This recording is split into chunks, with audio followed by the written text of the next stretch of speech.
Hey, what's up guys? Today I'll show you a supernatural horror film, The Maid. Spoiler ahead, watch out and take care. The movie begins with male and female narrators explaining the 7th month festivities of the Chinese. This ancient tradition includes offering food and burning money to give honor to their ancestors. Children are not allowed to go out after dark because they believe that the gates of hell are open during the 7th month. In the city of Singapore, an unseen Chinese woman flips through an album filled with black and white pictures of young girls of different Asian ethnicities. After a few pages, she points at a picture of a doe-eyed Filipina named Rosa and asks what year she was born. Rosa came from a small village in the Philippines, but her mother told her that when she grew up, she would see the world. That dream seemed impossible to Rosa, but through a stroke of luck, she finds herself in Singapore. She was recently hired as a maid for a wealthy family. She finally arrives at the home of her new employers, a middle-aged couple, and she introduces herself. The first thing she sees in her old house is several of their friends laughing while playing mahjong. Rosa stands there with a smile on her face, not understanding that some of the friends are joking about how pretty she is, and that the wife should be worried since she can seduce her husband. In broken English, the husband, Mr. Teo, tells Rosa not to be scared of their friends. Pointing at a series of framed photographs on the wall, he explains that they are all part of the Chinese opera. Later that night, Mr. Teo and his wife, Mrs. Teo, lead Rosa to the front of their house. Mrs. Teo is holding a box filled with various things. She explains to Rosa that today is the beginning of the 7th month, or what they call the month of the hungry ghosts, because the portal of hell is sent to open during this time, according to the legend. Rosa notices that the neighbors along the street are all also burning things in front of their houses. Mrs. Teo continues her story and says that during this month, they all have to be home before dark. She also warns Rosa that if she hears someone calling her name, she should never turn to look. Afterward, they sit down at the dinner table. Mrs. Teo hands Rosa a boiled egg to eat and asks her about herself. She tells them that she is 18 years old and her parents passed away a long time ago. It's now just her and her sick little brother. Mrs. Teo also shows Rosa her bedroom. A while later, she goes downstairs to get a glass of water. She sees the husband and wife out front burning paper money, while chanting in Mandarin for the spirits to leave them alone. The next morning, Rosa wakes up in an empty house. She starts cleaning the house after eating breakfast. While washing her hair in the bathroom, the door suddenly flies open. Rosa walks down the hallway and gets scared by the sight of a figure draped in red clothing. However, she discovers that it's just a mannequin. She continues to explore the house and stumbles upon a small room with an oil drum. She goes downstairs and the front door mysteriously flies open too. Rosa walks outside and accidentally steps on the charred remains of the paper money the Teo family were burning last night. As the ashes float around her, a young Chinese man appears and coldly grins at her with a toothless smile. He reaches out to her with a closed fist. Rosa is terrified by this stranger, but fortunately, the couple arrive and explain that this is their mentally disabled son. That night, Mrs. Teo tells Rosa that she had gotten pregnant with her son late in life, and her age was one of the factors why he was born with a neurological condition. The son may grow old physically, but his brain will always remain like a child's. For the most part, the son and Rosa get along well. They play together, and the son calls her beautiful. However, Mr. Teo comes and orders the son to go to bed. The son throws a tantrum and refuses to go to sleep. With a stern voice, his father tells him not to cause any trouble. The son silently walks away. The next morning, Rosa sees a neighbor's maid looking at her strangely. When Rosa looks at her, the maid furtively looks away. Rosa goes down to the front of the house to sweep the ashes of the burned money. However, Mrs. Teo frantically tells her that she shouldn't do that because sweeping or stepping on the ashes can cause bad luck to her. Rosa apologizes profusely, and Mrs. Teo kneels and prays to the ancestors for forgiveness. While Rosa is going back to the house, cold and pale hands grab her ankles. She lands on the ground, and when she looks up, she is still in the front of the house, but everything is dark and ominous.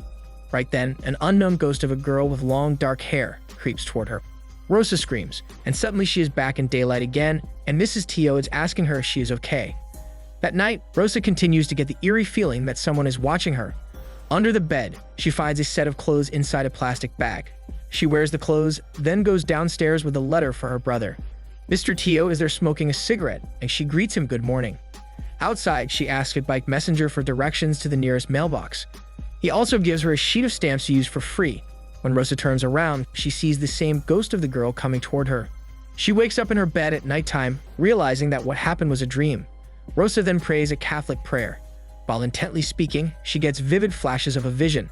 The next day, the same things begin to happen.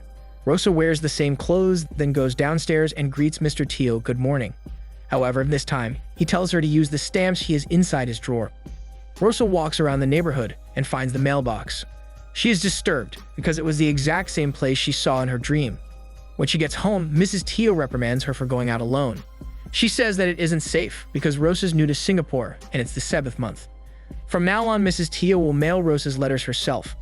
The next day, the couple take Rosa to their Chinese opera stadium so she can help out in today's show. The son rides in the car beside her. The show starts, and Rosa finds an empty seat in the first row, beside some girls wearing white. The show depicts a traditional Chinese ritual, but in the middle of it, the man beside her asks her why she's sitting on his wife's chair. When Rosa abruptly stands up, she realizes that the front row is actually empty and there isn't anyone beside her. Mr. Teo yanks her to the side and tells her that she's not allowed to sit there because the front row is reserved for the ghosts during the 7th month. He adds that if she has nothing to do, she can go home earlier. Rosa walks home as night falls. A boy playing in the street asks her to get his ball. When she stoops to get the ball, she sees a horrific figure turning toward her. The figure and the boy disappear. She wildly looks around the street and sees more neighbors burning paper money. The 2 girls wearing white in the audience earlier are also there. Rosa hurriedly goes home, and to her horror, she catches a glimpse of a photo of the boy who asked her to get his ball. The photo is beside a couple who are burning paper money and grieving for their dead boy. Rosa then realizes that the ghosts of the 7th month may be true after all. When she steps inside the house, the lights flicker, and the same boy walks toward her laughing. Rosa screams at him to leave her alone. Later on, the couple find Rosa slumped in the corner, crying. She tells them that she is not crazy, but she's able to see ghosts. The couple believes her and says that she must have angered some ghosts. Mrs. Teo adds that if she leaves the ghosts alone, eventually they will leave her alone too. Mrs. Teo also gives Rosa a letter from the Philippines. She reads it and starts crying because she learns that her little brother is very sick and her family needs money for his medical bills. Mrs. Teo comforts her and says that even if she hasn't completed her first month yet, she will give her her salary in advance so she can help her brother. Rosa is very grateful for the family's kindness. Rosa is about to go out when she sees the son hungrily eating the food, which is actually laid out as an offering for the ancestors. She chastises him for eating the offering food, then takes him to the mall so he can eat. They sit down at one of the tables in the food court. She orders 2 bowls of noodle soup, and the waiter haphazardly swipes toward the son the discarded tissue and utensils of previous customers. The son gets mad, and the waiter doesn't even appear to notice. To assuage the son, Rosa buys chicken and rice for him instead. But when she gets back to their table, the son is nowhere in sight. Night falls, and the son is wandering around an empty road. He sees an old lady sitting by the side of the road selling some things. She smiles at him kindly and invites him to sit down with her. She warns the son that it is dangerous to go out after dark during the 7th month.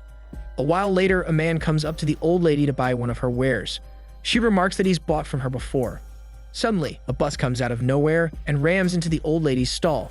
The son falls to the ground and sees that the old lady and the man have disappeared. A passerby accidentally drops a newspaper beside the son, and he sees the old lady's and the man's pictures on one of the pages. It turns out that they were victims of a fatal hit and run. The son frantically runs away and finally finds Rosa. The ghosts still keep pestering Rosa no matter how hard she tries to ignore them. She sees ghosts in the Chinese opera and at home. One day, she sees a ghost of a girl behind a clothes rack. Rosa also catches a glimpse of someone wearing a traditional red Chinese outfit in her room. She finds an envelope addressed to someone named Esther, squashed between some boxes. Then she sees a ghost of a young woman wearing pigtails. Rosa screams out loud, then flees the house, fed up with the terror she's been experiencing. That night, Rosa is lying in bed, fiddling with a compact mirror in her room. She flips it and sees the name Esther inscribed on the back. To her horror, she gets a vision of a corpse hanging from the ceiling. The paranormal occurrences affect Rosa's mental health. She is having trouble sleeping and lies awake at night thinking of her family. Rosa has a dream of her brother staring at her with blood all over his body. The next day, Rosa is cleaning up in the room where Mr. Teo usually paints. A dark stain is underneath the newspaper he laid down to cover the paint splashes. The son appears and playfully keeps repeating Esther's name. He dips his finger in an open can of red paint and touches Rosa's nose, calling her Esther. Rosa notices the same maid looking at her strangely. She chases her and demands that she tells her why she keeps looking and then running away. The maid confesses that she knew Esther, a family previous maid. In a chilling voice, she asks Rosa why she's wearing Esther's old clothes. She even comments that Rosa looks like Esther from afar. Later that night, Rosa decides to confront Mrs. Teo about what she learned. Mrs. Teo hesitates at first, but eventually reveals a photo album containing photos of Esther. The woman in the photos looks like the ghost that Rosa keeps seeing. She was a young Filipino like Rosa, and the Tito family liked her very much, especially the son. However, one day she mysteriously disappeared and was never seen again. Mrs. Teo theorizes that she probably got herself a boyfriend in Singapore and just ran away. Rosa talks to the maid the next day and shares what Mrs. Teo said. The maid disagrees with the woman's theory and says that Esther was a hard-working girl who was providing for her family. She did not have a boyfriend as far as the maid knows. The two don't notice that the son is watching them from the upstairs window. When Rosa comes back to the family house, she finds Mrs. Teo comforting her crying son, and Esther's mirror is broken beside him. Mrs. Teo gets angry at Rosa and threatens to send her back to her own country. Meanwhile, a van carrying a coffin is idling near a traffic light. The driver explains to his companion that he needs to hurry and get the coffin to the cemetery before noon, because if the sun hits the coffin, bad luck will come to whoever is touched by the coffin's shadow. Rosa approaches the maid in the middle of the street. The van passes by them, and the coffin's shadow hits the maid. Something possesses her, and she starts running away. Rosa chases after her friend and finds her sitting on the balcony of the nearby mall. The maid looks at her one last time before jumping to her death. The next day, a strange force leads Rosa to discover the burnt body of Esther inside an oil drum. Esther shows her a vision of Mr. Teo holding her down and killing her while Mrs. Teo watches. She was hanged from the ceiling, and then her dead body was burned.